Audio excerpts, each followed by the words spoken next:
Alors aujourd'hui, je suis conseiller viticole à la Chambre depuis maintenant 10 ans et auparavant, j'ai travaillé dans différents vignobles dans différents pays du monde, à la fois à la vigne et à la fois en cave.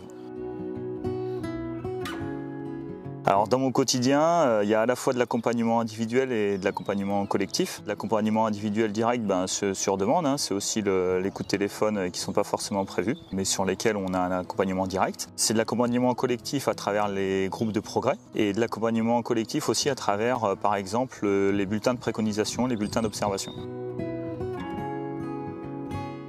Alors, il y a pas mal d'évolutions, notamment au niveau de l'intelligence artificielle, au niveau du matériel, au niveau de la robotique, au niveau de l'autoguidage, au niveau des sources de motorisation comme les enjambeurs électriques. Au niveau du végétal, il y a tous les cépages résistants, les variétés résistantes notamment, qui peuvent être utilisées aujourd'hui.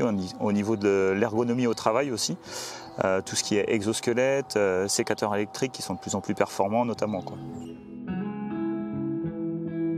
Alors aujourd'hui, la Chambre elle propose la formation notamment via le BPRA pour permettre d'avoir un diplôme pour pouvoir s'installer. Il y a notamment des financements qui existent pour avoir accès à cette formation et justement aider ces personnes à avoir accès au diplôme et donc à pouvoir s'installer ou à devenir salarié par la suite.